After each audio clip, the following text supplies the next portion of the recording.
O Ezequiel sofreu uma lesão no pubis, que a gente chama de pubalgia.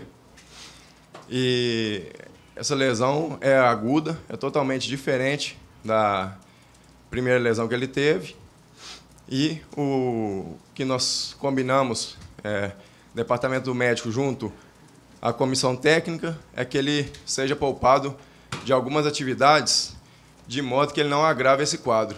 Então, em alguns momentos, ele vai ser poupado de treinos, de jogos, e, em paralelo, vai fazer fortalecimento muscular para reequilíbrio da musculatura e trabalho de imobilidade articular também, de modo que a gente possa sanar esse quadro dele e tenha ele completamente à disposição novamente.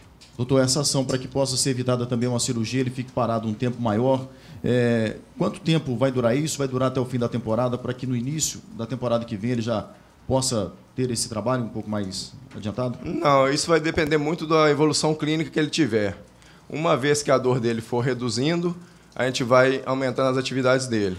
Lembrando que, exatamente o que eu descrevi antes, ele não vai ficar parado por completo. Então, não vai ser aquele padrão de afastamento pelo departamento médico, como os outros normalmente são feitos. Ele vai ficar treinando em paralelo em algumas atividades específicas somente para ele.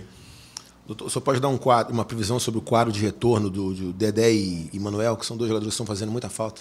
Certo. Vou aumentar o leque aí dos atletas. O Manuel, o Arrascaeta e o Raniel já estão fazendo trabalhos no campo. Inicialmente com a fisioterapia, já um início de transição. À medida que eles tiverem uma evolução física, eles vão ser passados para a preparação física e daí de volta aos treinos com o grupo. Mas acredito que esses três estejam bem próximos do retorno.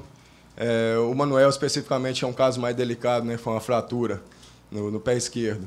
Ele está passando por exames periódicos e, mediante o resultado desses exames, a gente vai observando a consolidação da fratura e a liberação dele fica condicionada a isso. Dedé? O Dedé foi um quadro de edema ósseo, né, no joelho direito, conforme a gente já havia explicado anteriormente.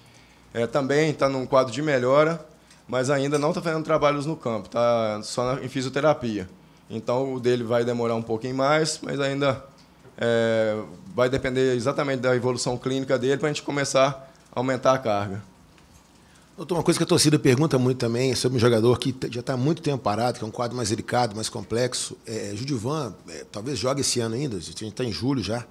Certo. O Judivan também, conforme eu tinha falado do Arrascaeta, do Manuel e do Raniel, ele já está fazendo algumas atividades no campo.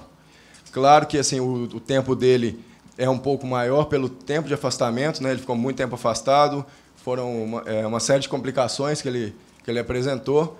Então, ele demanda um tempo maior de trabalhos específicos também, de modo que ele tenha condição de atuar. Mas, recentemente, a gente tem ficado muito otimista com a recuperação dele e tomara que ele também esteja bem próximo aí de um retorno.